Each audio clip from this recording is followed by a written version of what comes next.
Welcome to Martha Runs the World, a podcast with a new take on running, fitness, and all things health-oriented.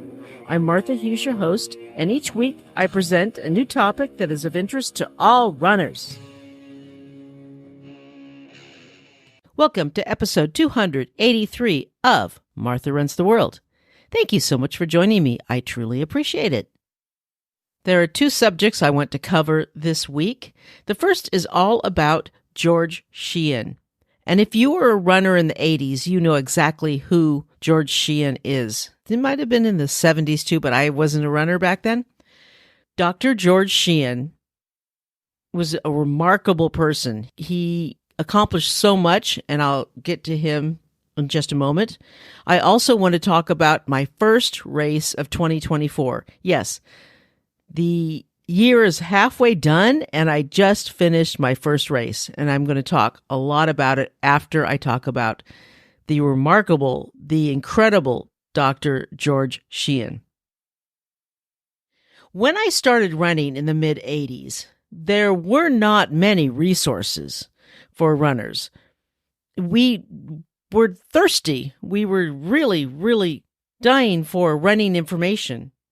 As you runners know, we love to read information, we love to find out information, we love to look for the latest resources, the latest news, the latest updates, and it wasn't readily available. I mean, we certainly didn't have the internet, we didn't have instant access to news and the latest gear, the latest shoes, the latest races, all that stuff. That wasn't around.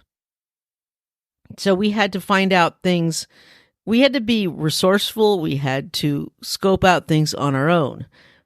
And if you were like me and lived in the suburbs where there weren't running shoe stores around, you had to really go look for them.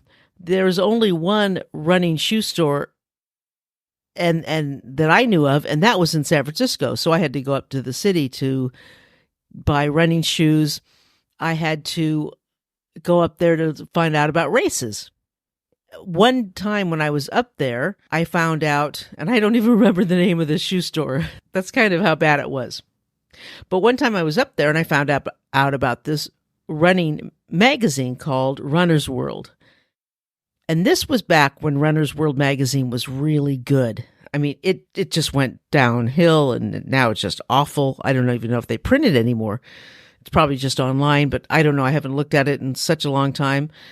I maybe scope out articles on occasion, but usually it's the UK version. That itself is not great, but it's so much better than the American one.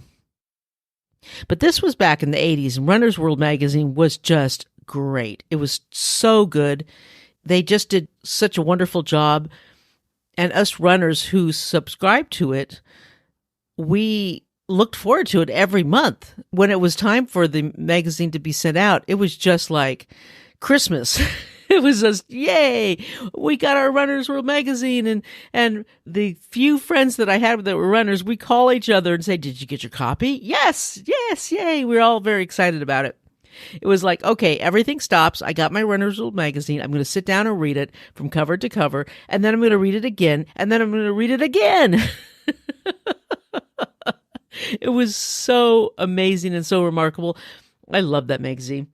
Okay, but anyway, and I remember the regular columnists, and one of the regular columnists was Dr. George Sheehan.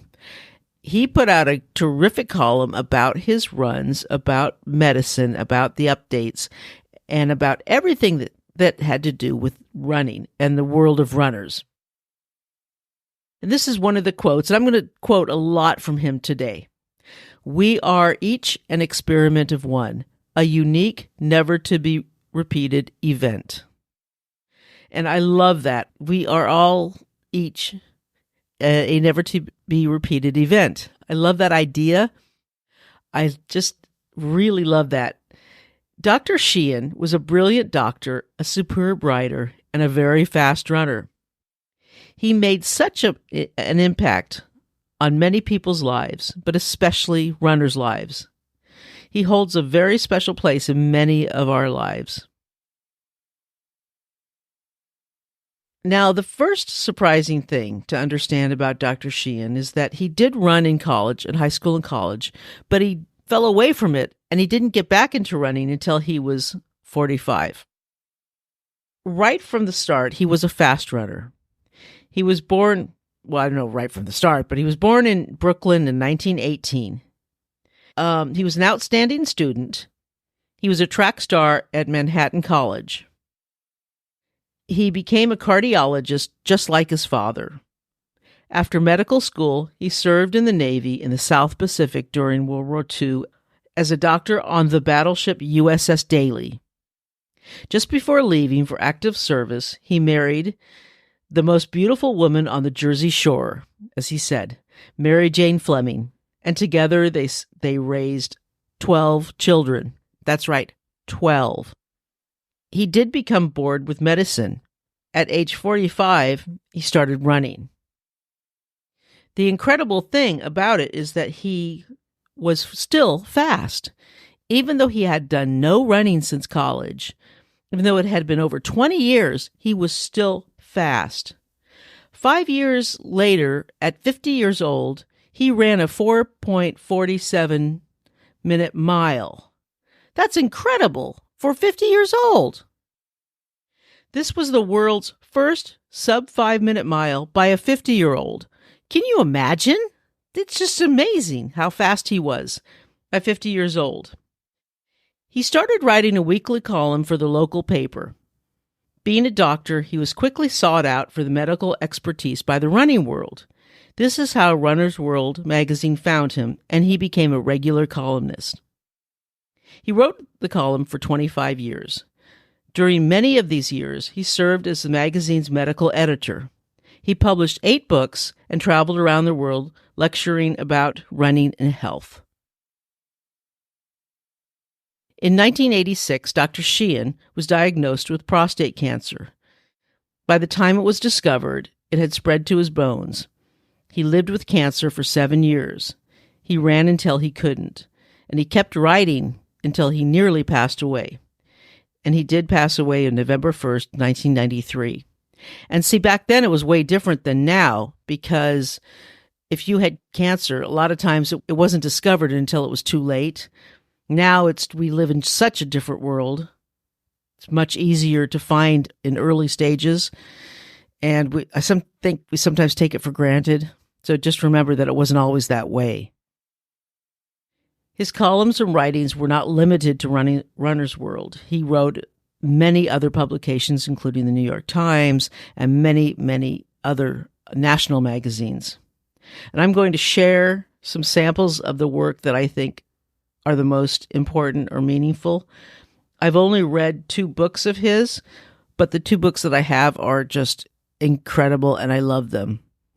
And I'm going to put links to them on the website, martharunstheworld.com, so that you can have those. And I would suggest that any books that you get of his are just treasures. They are really, really good and well worth reading.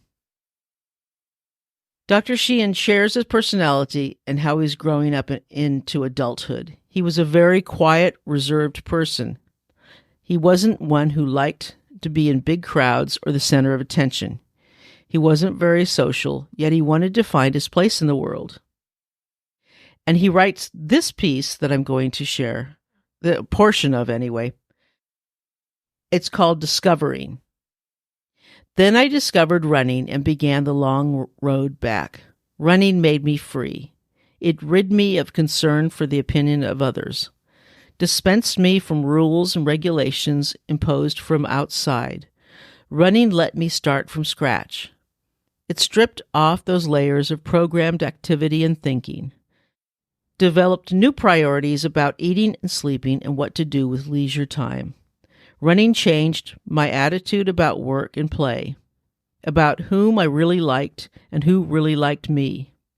Running let me see my 24-hour day in a new light and my lifestyle from a different point of view, from the inside instead of out. One of the truly wonderful philosophies Dr. Sheehan had is that he viewed running as play. Too many people who run don't seem to honestly enjoy it. Why do something you don't enjoy? I don't get it. And Dr. Sheehan didn't get it either. Certainly not every run is going to be fun, but if you don't like running, find an activity that you do like. Dr. Sheehan wrote this: "Run only if you must. If running is an imperative that comes from inside you and not from your doctor. Otherwise, heed the inner call to your own play. Listen if you can to the person you were and are and can be. Then do what you do best and feel best at. Something you would do for nothing. Something that gives you security and self-acceptance and a feeling of completion. Even moments when you are fused with your universe and your creator. When you find it, build your life around it." Now, these quotes all come from his book, Running and Being. Now, this is the last quote I'll use from this book, and then I'll switch to the other book I've read. Out of his 8 books, I've only read these 2, as I've said. So I do have some catching up to do. I would like to read a few more.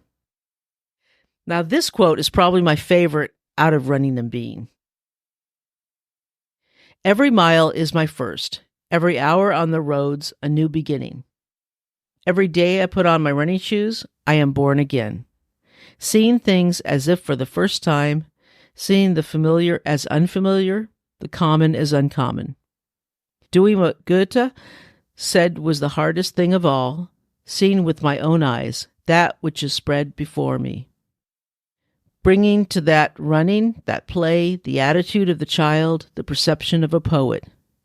Being a beginner with a beginner's mind, a beginner's heart, a beginner's body. There is no other way to run, no other way to live. Otherwise, my runs become dull, uninspired interludes. The running becomes routine, becomes part of the humdrum apathy and indifference that the poet John Hall Wheelock called a shield between us and reality.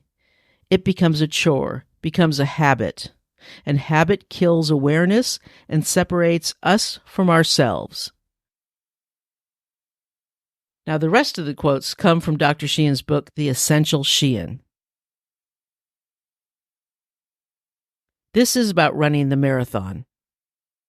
"Winning and losing is what you do in team games. The runner is not in a game, he is in a contest. And that is a word whose Latin root means to witness or testify. The other runners are witnesses to what he is doing, and therefore anything else that all he can give is not enough. When you race, you are under oath. When you race, you are testifying as to who you are. The distance runner understands this. He is the mildest of men, quiet and even-tempered and rarely given to argument. He avoids confrontation and seeks his own private world. But in a marathon, he becomes a tiger. He will go to the end of his physiology to find who he is and what he can do. Put himself deeper and deeper into a cauldron of pain. When is necessary becomes possible, however absurd the effort may be." And he talked about his training pace. "I just have to run at a comfortable level, fast enough to dispel my worries about the world, fast enough to enjoy the working of my body, and slow enough to let me observe the world around me, slow enough to escape into the world within." And one more quote. At the end of his life, he couldn't run, but he could still write his thoughts. He wrote this: "In the past, I defined myself as a runner and did not realize what that fully meant. I was the runner deep in thought on the ocean road. I was suffering in the race. Now I am the runner sharing my life with other runners.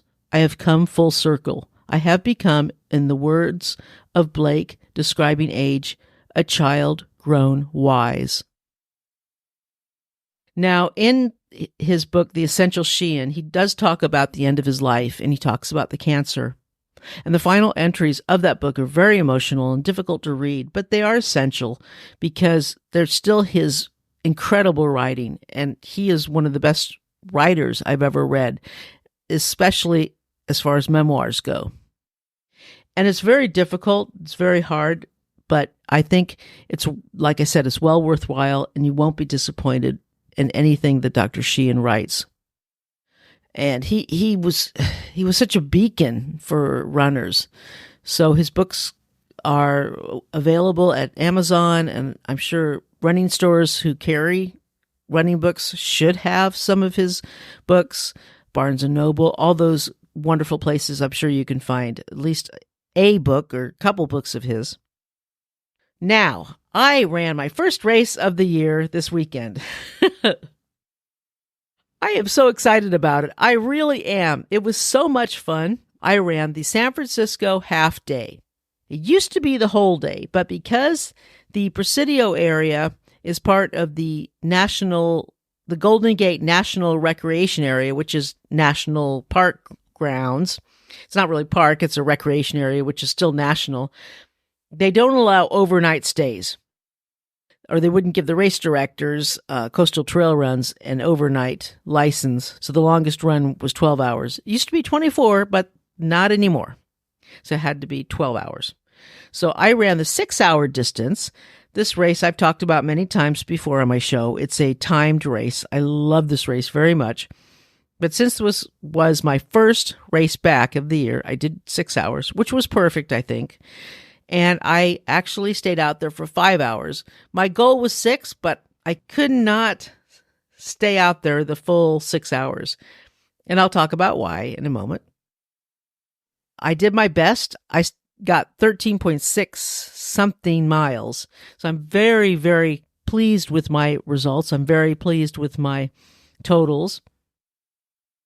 It started at 8 in the morning. I took Uber out there. I brought my chair and a bag with all my stuff in it.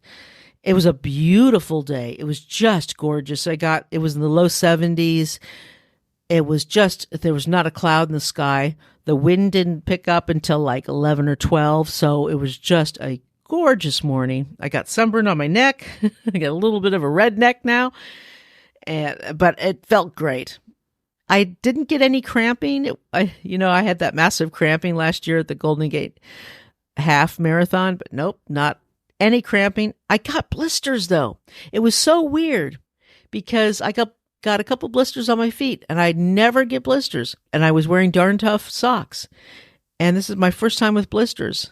It was very, very strange. I got a blister on my heel, and I got a blister on my big toe, my left big toe, which I have had problems with before, and I should have realized that. I should have put some moleskin on there beforehand. But it's been a while since I've done a longer distance, so I'm going to have to remember that in my training for my next race, which I'll talk about that in a second. But yeah, I don't know. Those darn tough socks didn't do it. So I might just go back to Belega because they seem to work really well for me. So I might just switch socks again. It's all trial and error anyway. You never really know what works, and what works at one point in your life might not work the next point, and the manufacturers might be switching things up. So who knows? It's all a mystery. But it worked out really well. I kept very hydrated. The first I would say the first 3 miles, I did my intervals of running and walking. And then after that, I just walked because I said, I haven't gone that far running and walking. So I want to stay out here as long as possible. So I'm going to walk. And yeah, I walked the rest of the way, and I took several breaks. I felt great, except for the blisters.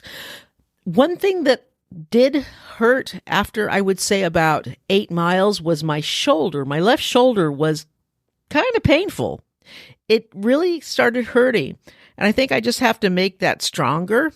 I just have to keep working my physical therapy and getting that stronger for it to be able to handle the longer distances. So I've got some longer races coming up, so I have to continue working that. I saw a lot of people that I knew and I was excited about seeing. Of course, Coastal Trail Runs does such a great job of things. They just are the best race hosts you could imagine. Wendell and Lang do a great, great job. So thank you so much, as always, for putting on a terrific race. As usual, they just rock. And I saw Charlene. All these people are show friends, of course, in Adwaite. Were there. So it was great to say hi to them. Hi. So it was wonderful. And I saw a couple of people that I saw at Ride to Walk a couple of years ago. So that was great to see them as well.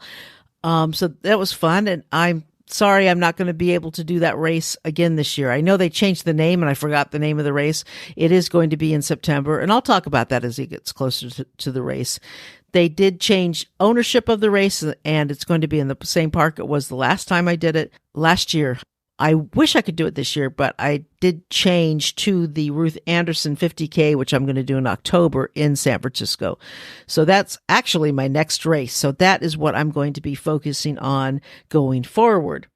But to wrap up the San Francisco half day, that's a really fun race, and I enjoyed it very, very much. And it's a nice entry back into running and back into racing. It's just nice to have that race as to just open the dark clouds up and to have the blue sky and to just say, everything's okay. You're back into running again. Here you go. Everything is going to be fine, and just keep moving, keep going. Yeah, you're okay. It'll be all right. So that's the way I feel about it.